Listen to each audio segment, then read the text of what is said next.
And good afternoon. Thank you so much. Welcome to Let's Talk Personal. I am your host, as always, Frances Reimers, and thank you for joining us for another week, which is sure to be an exciting show. If you'd like to join the conversation, and I certainly hope that you do, you can follow us on Twitter at LTP Brand Radio or find us on Instagram at Let's Talk Personal. If you'd like to talk personally to me, and I love, love, love all of your emails and text messages and random phone calls. I do appreciate them. You can find me on Instagram at Firestarter CEO and on Twitter at Your Firestarter. This week is a great show, interesting show, very timely show given the time of the basketball season that we're in. This week's guest with me is Kevin Jones, head basketball coach at St. Andrew's Episcopal School. Welcome, sir. Thank you for having me. I appreciate it. I am super stoked to have you for lots of reasons, but mostly because we're right in the middle of the basketball season. We are. And so I truly appreciate you being able to take time from I'm sure, a very hectic schedule. Yeah, thank you for having me. It is hectic. You know, I'm working at Missions as well. And right. And I coach basketball, so it's right. certainly a busy time here with the holidays. It is for everyone for lots of reasons, so I appreciate you. So much to get into, but first, because this is watched in 180 countries and all across the United States, we have to educate people who are not from the DMV of who you are. So talk a little bit about St. Andrews and your various hats that you wear there. Yes, so currently I am the Associate Director of Admissions at St. Andrew's Episcopal School, which is located in Potomac, Maryland. Yes. Preschool through grade 12. Okay. It's really that big? Yeah, so I thought it was high school. Okay. So we have a couple campuses. Okay. So on our campuses, you know, our lower school, right. pre-K through second, and on our main campus, third through fifth. So we have an intermediate school building. Okay. And then our main building kind of houses our 6th through 12th grade. And is it sleepaway or no? It's a day school. Okay. Co-ed day school, so it is not no boarding. We do have an international program, some houses that we own near the school that some students stay in. But, you know, the majority of our students are day students. Okay. And so one of your roles there is you're in the admissions department. Yes. So talk about how an admissions department at a, I guess, K through 12 school would work, because most people, when they think admissions, they think collegiate. Right. So I work in the 9 through 12 department, so the Associate Director of Admissions for the high school. Right. And again, in this area with a lot of really great schools, you would be surprised with the private school education and the the tremendous schools that are out there, and you know, we're certainly one of them. And so, you know, it's a process that a lot of families actually go through. So, you know, within that, you know, role of mine, you know, we'll interview families, you know, we'll give tours, and of course we're receiving transcripts, recommendations, you know, there's some standardized testing that goes into it. So it's a lot, actually, when you think about it, you know, for high school, but it's something in this area that's actually normal. This kind of, well, yes, in this area it is completely normal. Where I am from, completely not normal. Everyone went to public school where I am from. As did I. And so like this whole process, as you were talking about it, I don't even have kids, but if I did, it immediately makes me break out into hives. Like there's so many pieces, so many things. Just for my own, just because I'm curious, like, do parents like get crazy? Because this seems really stressful. It's, you know, I think families get anxious. It is a lot when you think about it. We're talking about high school, and we have a middle school admissions process. We have a intermediate school, 3rd through 5th admissions process. We have a lower school process for preschool through 2nd grade. Right. So, I would say at times, families can be anxious. It's a lot. There are deadlines, that people have to meet. So getting in that paperwork, and some of the things are out of your control. Right. Waiting on a teacher recommendation. And, families having to take off of work for interviews, tours. This is intense. If they're looking at more than one school, there's a lot that goes into it. So, so anxious is probably the better word, but understandably so. And so, the branding person in me immediately has to ask. They're going through this admissions process. The kid, the parents, because it's the parents too. I mean, I'm guessing that mom and dad and who they are and what they bring to the table is under the microscope as well. So. This really wasn't planned as part of our conversation today, but it just came to me and I want to throw it in there. How much does the child's brand or mom and dad's brand play into this admissions process, and how do people kind of bring that to the table? Yeah, that's a great question. I think each student, when you sit down and you interview someone, has their own unique story that they can share. Right. You have students that are interested in the performing arts, the visual arts, the athletics. It's so just a lot. So when the kids sit down, I love the interview process. Yeah. I love sitting down with families and young individuals and hearing their story and learning about them. So, the student kind of selling themselves in that interview and talking about their, the activities that they're involved in plays a huge part. And are you seeing an interest, a need, a want, a desire from students at this in the 9 through 12 space that you're working with, for them to be working on their brand from an admissions standpoint? Yeah, well, I think so. When the kids are looking for schools, they're looking at schools that probably can maximize some of their interests, some of their passions.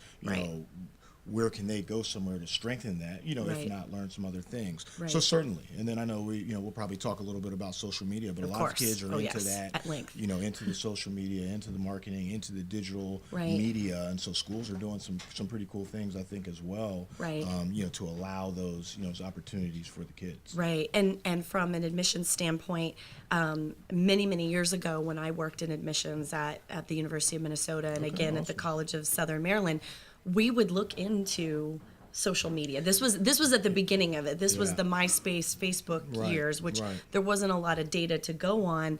Are you guys looking into the social media feeds of the applicants, their parents? Is that playing a part of your admissions process? And that's a good question. As an admissions counselor, no, I do not look at prospective applicants' social media accounts, or their families. But as a basketball coach, certainly we have some conversations amongst our players and our families with how you want to present, and of course someone of your stature, deep into this. This social media business, of course you understand that, but at times, young men and, young kids don't understand that, people do look at what is on social media. And certainly if you're a, college basketball coach, since we're talking about my sport of basketball, coaches definitely look at social media and see what types of things are, athletes or student athletes that they're recruiting, what are they promoting? What are they interested in? And, hopefully you see positive messages, because there are cases where students, put things, on social media that make colleges wary of bringing that individual into their program and potentially ruining their brand. Right, absolutely. So, well, Jamie and Christensen, who we both know is good friends of us here. When he was on the show many moons ago, he made a really great point that, he has a very specific look for his team that he's looking for. And I thought it was a great point that he was like, I'm looking for a specific player. And if I look on his social media and I don't see that he is that type of young man, or he doesn't come from that type of environment, then I move on to the next, because you as coaches, you're kind of spearheading what the culture is going to be on that team, and social media provides you a way to look into that young man's life to see if he really kind of meets the culture. But backing up, before we get to your present day coaching duties, this was not your first rodeo when you joined the team at St. Andrews. Right. You had done stuff long before that. Particularly, you were involved with the Wizards organization. What was that? And talk a little bit about that. I was a little bit. So, originally I went to St. Mary's College of Maryland, was part of that basketball program before eventually, coaching there. Right. And then deciding that, I wanted to get into high school coaching. Right. So I taught, at some schools, some public schools, some private schools. Right. Before being the assistant athletic director at one of those schools. Right. Before I came, over to St. Andrews. But in terms of the Wizards, so I was running basketball camp for them for a few years. Are they still doing it? They are still doing some camps. Okay. Again, I do some things of my own. Right. I run a tournament. I've got basketball camps going on at St. Andrews right now that take up a lot of my time. But it was an awesome experience working for an organization like that. Mm-hmm. I'm definitely still in touch with some of the actually some of the players, coaches, some of the media. Glenn Consor is does some radio for them. Whose son actually graduated from St. Andrews.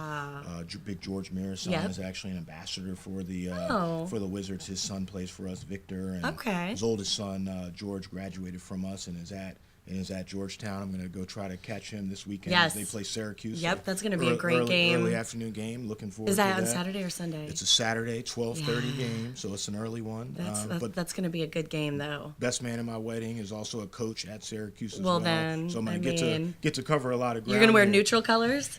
I think so. Okay. I think I'm gonna go neutral because I'm gonna be supporting. Right. You can't you got both sides of the coin here. So, you don't want to make enemies. Yeah. And so, are you excited about the Go-Go and the 2K leagues that are happening here in DC? Like, I'm interested. Yeah. I mean, there's a lot of good stuff going on, and you just like to see the sport and things grow, and so absolutely. I digress for a second, but I'm very interested in how the NBA, I think the NBA is doing unprecedented moves that other leagues are just not doing, but they keep growing and growing and growing. I mean, they're expanding, the partnership with Gatorade and expanding the G League, and now they have this 2K thing that's going on. It just keeps going and going and going. Yeah. Do you think, as a coach and someone who's been very entrenched in DC basketball for a very long time, do you think this is going to give an opportunity for a lot of local guys who maybe would have fallen through the cracks?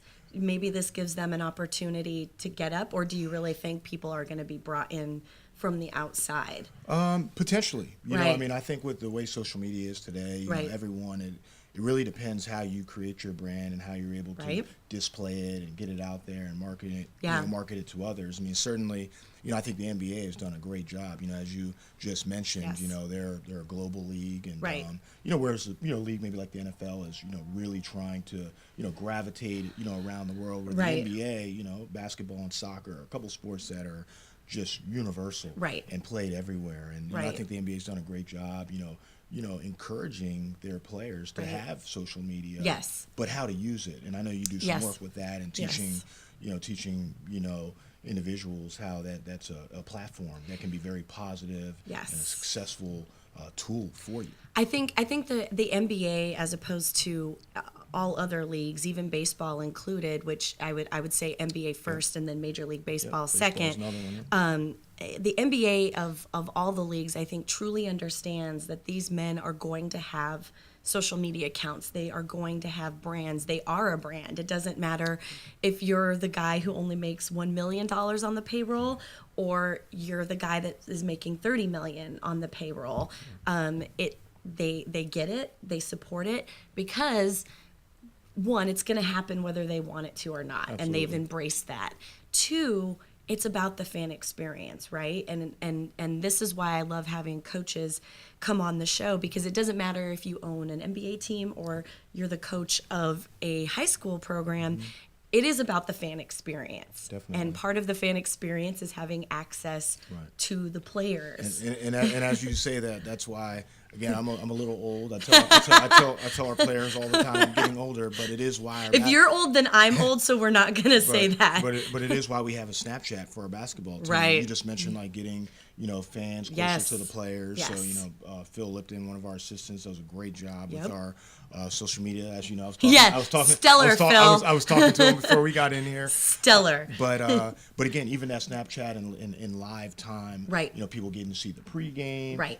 Going on, and right. Some of the talks before the games. Our team will be traveling to Florida the day after Christmas for a tournament. Okay. That platform. I bet they're excited about that. They are. Coach Jones is excited. I wish I was going. Yeah. I want to go to Florida. My sister lives down in West Palm Beach where the tournament is. Perfect. Yep. So it'll be exciting. But again, the Snapchat feature allows them, that real time, live access to what's going on. Right. With Instagram, obviously, do the photos and the videos now, and the Twitters, and again, whatever else is out Twitter. There. Like I said, I'm old. Those are probably the only three that I look at. So. I mean, well, it's interesting enough. I actually had a call the other day from a guy who's playing in the G League, who does most of his stuff on LinkedIn. Yeah. He was like, I want to be on LinkedIn, and I was like, don't you want to be on Twitter or Instagram? And he was like, no, I want to be on LinkedIn because that's where people do business, and my business is playing basketball, so I feel like I need to be on LinkedIn. I was like, okay, fair enough. Yeah. It's like an acting resume. It is an acting resume, and now that LinkedIn is allowing native video, whereas before it couldn't support video, now it can.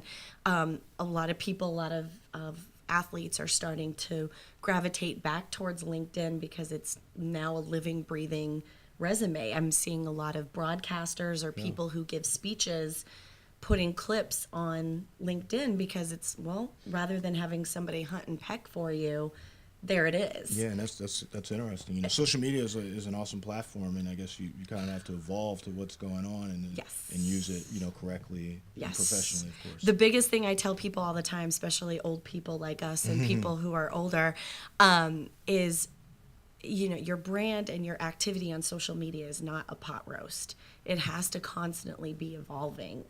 Social media is constantly evolving, and whether we like it or not, it's going to continue to evolve forever and ever, amen.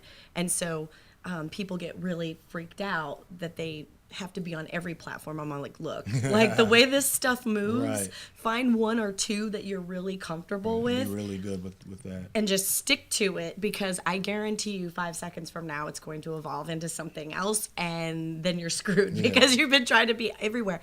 But interesting, you've brought up a couple of tidbits about talking to your players, keeping in mind that you are dealing with high school boys. Right. High school boys. Right. Now, are these kids, are they millennials or Gen Z? Oof, that's a good question. I don't know what pot they're in. I think they're millennials. Okay. Okay. We'll have to check the timeline on that one. Yep. If my fact checkers watching could find out, how old, what year were they born? So I'm dealing with, what year? 9th grade, 10th grade, 11th grade, 12th grade boys. So, man, that's a good question. So like they're 15, so they're 15, 16, 17, early 18 2000s, late 1900s, early 2000s. Yeah, is that millennial or is that Gen Z? Anyway, but you are dealing with high school boys, and anyone who has dealt with high school boys or has been a high school boy themselves know that ages 15 to 18, roughly, the id has not surpassed the ego, and now we have a platform in place where it's literally brain to screen. So as a coach, what information are you giving these young men, or what guidance are you giving them to protect from brain to screen? Right, and that's a great question. I know we talked about it briefly a little bit earlier, but I'm a big communicator, so I meet with all of our players weekly. Right. At the end of every season, we have exit meetings. We sit down, we talk with our players. About how we thought the season went, things you can improve on. Right. Really anything, but an opportunity for not only the players but their families to communicate. Right. But certainly throughout, definitely before the season, during the season, we have our social media talk. Just again, a lot of what we just had a conversation about, the importance of what you're presenting to people. Right. And normally what sticks with the kids is when a mistake maybe that you make on social media could prevent an opportunity in college. That makes people a little bit more aware. Right. I know some coaches that tell their players that they need to make their accounts private. Right. I don't go that far, just because making it private doesn't necessarily mean that you're going to make good decisions. Right, or that it's going to help you. You might just be hiding them. Right. So if that's why you're doing it, maybe to hide some of the things you're doing, that's not really the right, method or the way you should be thinking. Just tweet or put on Instagram. All the stuff kids do now. Right. Appropriate things. Now, do you at any point in the season do you bring in like a college recruiter or a college coach to kind of talk to them about how the progression goes? Because maybe they don't listen to you, but maybe they'll listen to this person over here. We bring back a lot of former players. Okay. A lot of former players talk. So at times when Coach Jones is saying something, of course, it's mommy daddy syndrome. I might be viewed as crazy. Right. But when Division I athlete or Division II, whatever it is, former player comes back and says it, it sticks a little bit more. Right. We definitely do have colleges that come through. We had a big win last night over St. Albans at home. Great crowd for the game. Yep. But there were a couple coaches there that certainly talk with players. And at that time, the conversation's probably not, about, per se, social media, but certainly how are things going. And it's normally the conversations are not about basketball. How are your grades? How is everything outside of school? How is your family? Are you staying out of trouble? Are you doing the right thing? So, and those coaches, to any kids out there watching, they check your social media. They do, absolutely. Make sure you're putting the right thing on there. Absolutely. I did a panel not too long ago with the head baseball coach from William & Mary, and he was talking. He talked in this presentation about the hours that he spends poring over, because baseball, as opposed to basketball, baseball has even fewer scholarship slots than basketball. And so this guy, if he only has so many to choose from, he has to be even more selective about who he brings on the team. So. And he was talking at length about the hours he spends going through young men's social media feeds, and if they don't fit the culture, he moves on to the next person. And that's why, and I think that's so important, because if you think about it, as we said, it's an important stage, in a young man's life. Yes. That crucial. 9th grade to 12th grade. Yes. And one simple mistake, one tweet, one picture, could ruin lots of money. College is expensive now. Oh, I mean, it's exactly. Why let it come to a quick 1 second judgment, to cost, thousands of dollars. And I always tell people, especially when I'm talking to young men and women, is it's okay to take stuff down. Just because it happened, 4 years ago doesn't mean that it still needs to live there. You are not, you're not a superstar celebrity. People are not taking screenshots. That's great advice. Of what you're doing. I tell young people all the time, because they're posting stuff, they don't think about it, it's in one ear, it's out the other. I tell them, once a year, sit down and self-audit, go through all of your posts for the year. And if something doesn't look good, or you don't feel that way anymore, maybe you were having a bad day, delete it. That's very, very delete good, it. Very good advice. Because even adults, I sometimes self-edit of, I look back through something and I'm like, okay, I was definitely having a needy moment. Like somebody was thirsty that day. delete. Because I as a business owner, you as a coach, people we don't know are scrolling through our stuff constantly, and they don't know us. They don't know us. They don't know what's happening off the page. And so if they see something that was caused by something that happened off the page and we're bringing it onto the page, we look silly or weird or crazy or whatever the case. And so I feel free to use this. I always tell young people to self-audit. I like that. To go through, and anything you don't like, it's not cement, or cement, depending on what part of the country you come from. Get rid of it. Because coaches are looking. And so have you had any issues with any of the young men, and how did you handle that, if you did? Any negative issues? Yeah, we've been fortunate. Like I said, we'll scan a little bit, at the beginning of the season after that talk, and again follow some things a little bit. But we've been fortunate. But like I said, that would just be travesty if that's the mistake that. And you're also dealing with kids whose mom and dad have worked really hard just to be there.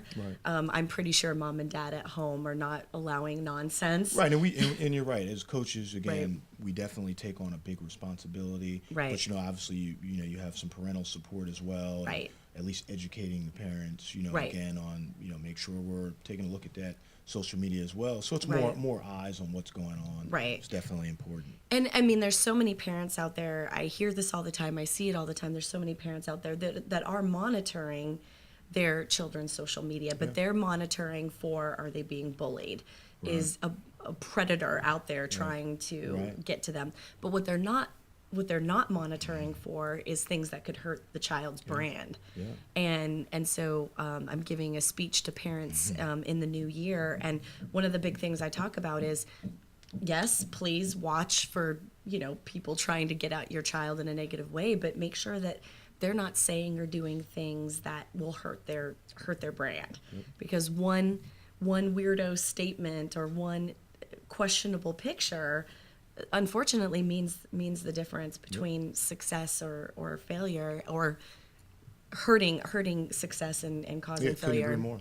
It's crazy. But yeah, I'm sure the kids that you have in your team are good kids. Their parents have worked hard to get them there. Right. So, and they're good kids, and good kids make mistakes too.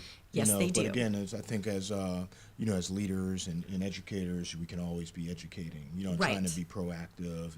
And, at least maybe if a kid is getting ready to make a decision, they might think back to that one conversation that maybe I had with Coach Jones, or maybe I had with a teacher before they make that decision. Right. And thinking of just the age demographic you're dealing with again, do you overhear, or maybe even your players directly say to you, they see people who are just slightly older than them, because basketball is a very young sport. So they're the Ball brothers or other people who are getting an immense amount of wealth. The Ball brothers, they've got a pretty strong social media. So they have a strong, quite strong social media presence. But do these young men kind of look at athletes who are only 5 seconds older than they are, and seeing what they're posting on social media and the lives that they're living, and is that causing any conflict? It's do as I say but not as I do sort of thing. Well, I think again, kids are going to look up to athletes that they admire and want to play like, and of course they're going to follow them on Instagram, they're going to follow them on social media, and again, so you hope as those guys as role models, again, are they being as positive as they can? But again, it goes back to the conversation that we had. Watch what you're presenting, just because that's your favorite player, and hopefully they're doing something really positive, and you're retweeting or posting something really positive, but doesn't mean if you see something negative, again, why would you present that in yourself? So kind of answer the question. You would just hope that kids can take a look at what's positive, what's not positive. And that's really the challenge, I would say, for the professional athletes, to really use that platform that they have in the most positive way. Right. Or you can be Kevin Durant and build a burner profile to talk back to all the haters. But speaking of, everyone, myself included, deals with trolls. Like if you're out there and you're putting your business out there, there's trolls, and there's people who make nasty comments. I'm sure high school is brutal regardless. Do any of your, especially if the team loses or a player doesn't play well, are they receiving any negative feedback online? You know what? At our level, it being high school basketball, doesn't mean things don't happen. Right. But things are probably said in the court. Basketball is a sport that everyone's played. They're all the fans are real they're close. Right. It's very intimate. On. So there's a lot of intensity at that point. Most of the time, it kind of ends right there. Good. So kids aren't really being attacked on social media. Right. I wouldn't say as much, but certainly you see that at the college level. Oh, yes. A lot. Yes. You see that at the college level a lot. Players are heckled a lot more at that level. Too much. Of course, you see it at the professional level, but I think we're lucky that it's high school, still a little bit more pure, and That's good. Again, doesn't mean the games can't be intense, but kids aren't unfortunately being heckled and demeaned on social media. Right. I'm sure there are cases out there. Yeah. Again, we've been fortunate that hasn't really been something that we've had to deal with. Okay, good. Yeah. It always worries me, because now a lot of kids are figuring out that there are dark web sites. So they're, you step away from your Facebooks, your Twitters, your Instagrams, and now they're what are considered dark web, like Whisper or WhatsApp and stuff that is taken offline, that mom and dad can't really see and monitor. See, I don't even know about all the... The more you know. Yeah, I don't even know that. Yeah. Is there more stuff I have to try to monitor Yeah, now? I mean, well, the difficult thing is something like Whisper is completely anonymous. So whoever posts, whoever sets up the post is anonymous, and those who reply to the post are anonymous. So I could go on Whisper and set up a Whisper that's like, Kevin Jones smells, and you wouldn't know it was me, and everybody who responds to it doesn't know who each other is. Yeah. And so this is something that is causing teachers headaches nationwide. And I will say, and I work at a great school, St. Andrews Episcopal School, and they're constantly doing a good job educating kids on everything. Right. So I'm sure that there's things that they've talked about that maybe I'm not privy to. Right. You can't possibly know everything. Yeah, they're constantly talking to the kids. Right. And, there's a lot out there, as you just said. It's insane. Yeah. It really is insane, and it keeps. I tell people all the time, I'm like, it's just like gremlins, you get it wet and it multiplies and that sort of thing. But it is crazy. I mean, can you imagine when, I was in high school in the late 90s and, the craziest thing that we had at our disposal in high school was like three-way calling. Oh, man. Yeah. I mean, the three-way calling, that was brutal. The brutal three-way calling. That's, I mean, honestly, like I hate to, sound like a Pollyanna, but that's really as brutal as high school got for me was three-way calling. Yeah. But now these kids have like all of these different ways to hurt and harm and get at each other. Luckily, it doesn't seem to be an issue with your guys and your team. We just always try to promote, it's, and again, like I said, I'm a little old school, but I think it's cool to be a positive role model. I think it's cool to be a good person. Yes. And as you're trying to educate your players on networking, and why burn any bridges? Why not be as friendly to someone, as positive to someone as you can, help someone. I don't see the positives, and being negative and hurtful. It doesn't make a lot of sense. So. Right. Well, and most of the time it's your issue, not the person you're hurting's issue, which a lot of people, especially teenagers, they have a hard time understanding that. But let's talk about being a cool person. You being a cool person, you have you have a pretty solid personal brand yourself, and you are the consummate networker and knower, hower, doer person. Talk a little bit about your personal brand and kind of how it has evolved throughout your career. Wow. Well, I think I've been fortunate to be around some really good people. So at times it might make me look good, but obviously behind that, if you look at basketball, I have awesome assistant coaches, Derek Harvey, Damian Burke, Cody Mayers, Phil Lipton, who again, I might be, the head coach, and you win a game. Coach Jones did a great job, but I have 4 awesome assistants that can all be head coaches. So, and again, I look at it more of, I work at a great place. St. Andrews Episcopal School is a great place. It's a great school, great administration, great teachers. So when I took the job there, as a coach, and students became attracted. They were first attracted to St. Andrews Episcopal School. What an amazing institution. With awesome resources, for students. Certainly, I think with our staff, we became a little bit more appealing as a basketball program as well.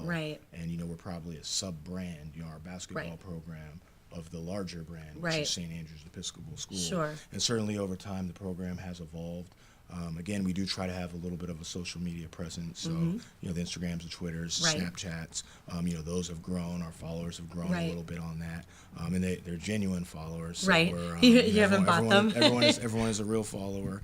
Again, we have a beautiful facility, that has kind of evolved, awesome student center that's not just for basketball, but certainly has 2 beautiful basketball courts in there. So again, and along the way, basketball, like I tell our kids, is just an awesome avenue.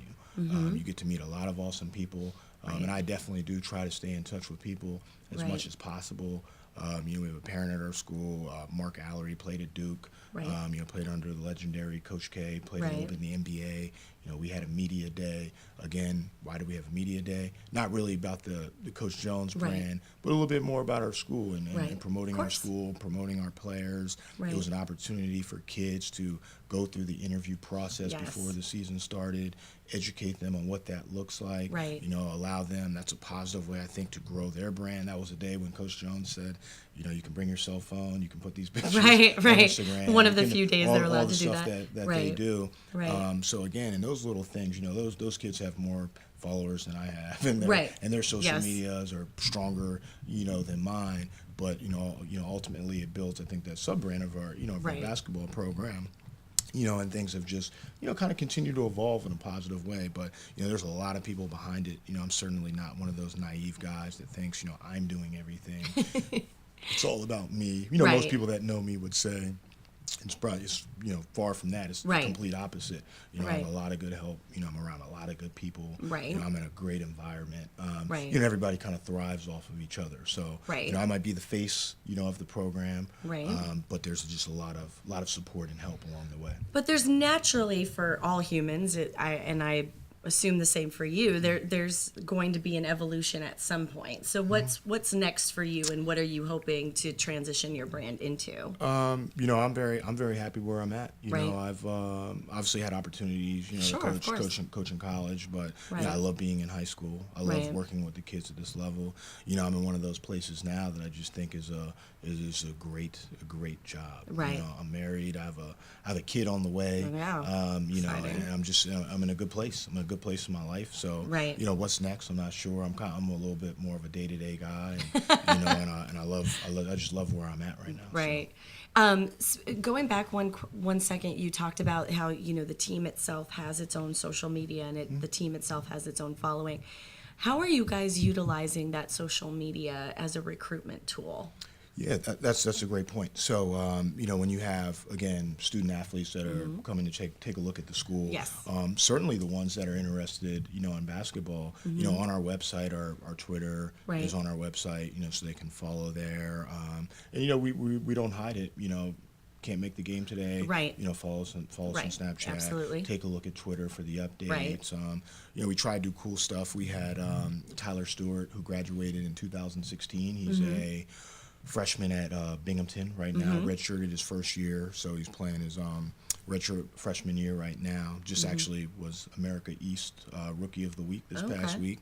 But we had him take over our Snapchat and kind of go, a day in the life of a student athlete. So again, if you're a potential player, you obviously can see, okay, St. Andrews has some, Division I guys or some, some college level players, and that's kind of that fan experience that we talked about a little bit, and they can kind of dive into it and see, what's going on. So, so we use it like that. So I think potential, our media day thing that we did, we had a gentleman named Mark Stern with Capital Hoops came out, kind of recorded things, did his interviews.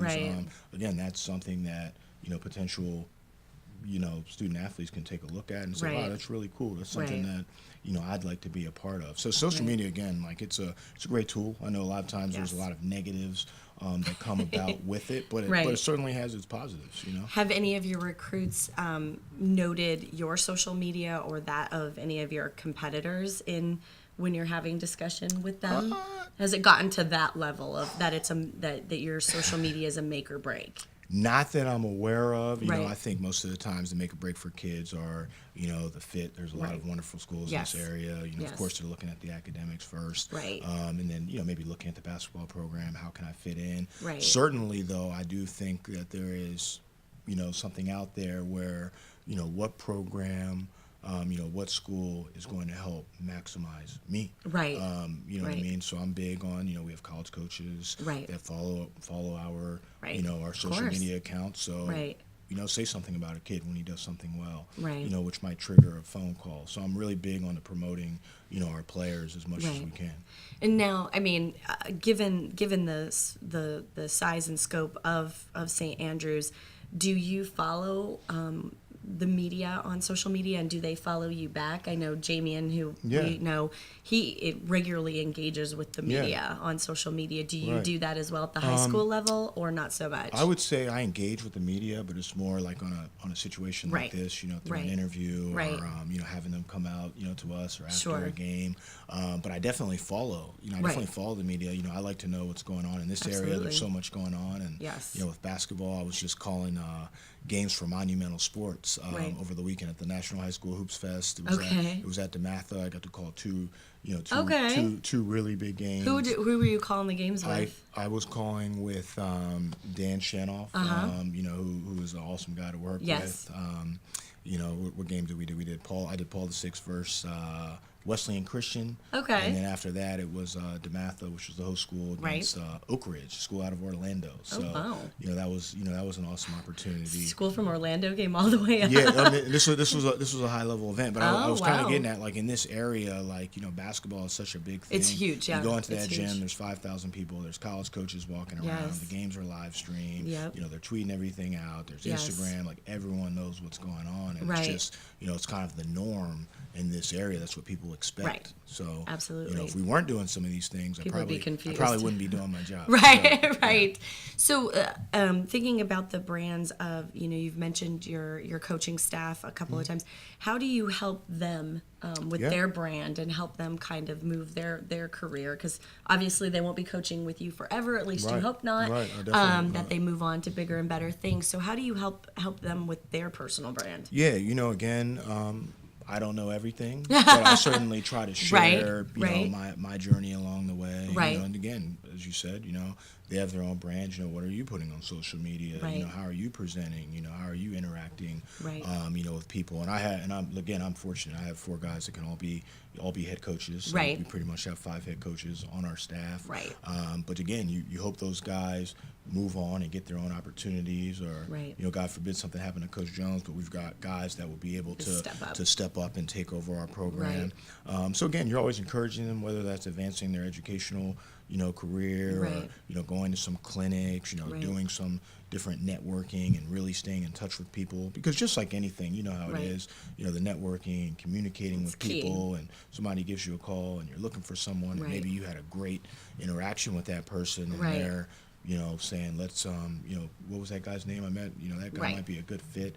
Then how the references are, and then they're calling someone. So just, really being professional and presenting well, and like I said, advancing, your education, and again, looking at, your social media if you have that, and again, presenting well. Right. And some head coaches, even as the head coach, they kind of set the standard for how all of the supporting coaches will tweet at recruits or new players or even alumni. Do you kind of set a tone for your coaching staff of how they utilize social media, or are you like, your individual preference is your individual preference, or is there kind of a guideline that you like to use? Yeah. Or is it every person do whatever they're comfortable with? I kind of let people do their thing, but again, I would say, to be professional, and, kind of the same conversations we have with kids, but you probably don't have to have them as, intense with adults. Right, or at least you hope. Or at least you hope, but, you're assuming that they're, again, being adults and doing the right thing. And, right. Why hurt your own personal brand? Right, exactly. So speaking of social media, and yes, you have indicated several times over that you're an old curmudgeon, but do you have a particular social media platform that you prefer? What's kind of your soup du jour? You know what? I like Twitter I feel like you can get information very quickly. So imagine, like, I wake up in the morning, I look at my cell phone, and you go to Twitter, and you can kind of scroll, and anything you might have missed in that night, or something that's happened in the morning, chances are, depending on who you're following, you can figure it out and see what's happened. So I kind of like that one, just in terms of how quickly the news is portrayed. So now, do you contribute, or are you just a voyeur? I'm not a big, I don't tweet a lot personally. If anything, I'm, retweeting information from our from our basketball account, you know, to try to again promote, our program and our players. But I'm not a big, have a lot of opinions and make, things. I'll retweet some motivational quotes and stuff. Right. I follow, again, news outlets, athletes, the media, motivational quotes, So I'm always trying to just learn something. And is there one particular brand or one particular person that you really enjoy, that you make a concentrated effort to keep on top of what that person or corporation is up to? Yeah, like I said, I follow a lot, but I think some that stand out, like Alan Stein, who used to be a former, I want to say, assistant at DeMatha, and then, kind of, you want to talk about a guest, that would be a great guest to have in terms of building his brand. I mean, he's done a phenomenal job with that. So, always, again, whether it's basketball workouts, whether it's motivational things, does a lot of, reaching out to, different businesses and athletes, and again, teaching them about their brand, but also, some motivation and, like some work ethic stuff. So, that's one I definitely like to take a look at.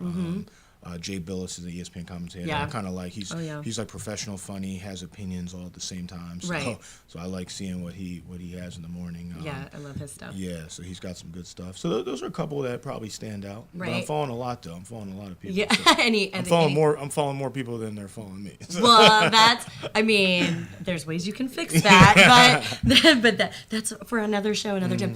What is a social media trend that you wish would just go away? Oh man, one that would go away. I remember when they were "You Only Live Once," when that was kind of like popular, like the YOLO kind of hashtag. Which that's kind of old. I don't even know I don't know what new ones are really out there. There's so many. But, a lot of times they kind of pop up. There was the there was another one I'm trying to think where they had I can't remember what the hashtag was, but it was basically whenever someone saw like a hoop in someone's driveway, they would kind of like get out the car and like some dunk kind of challenge.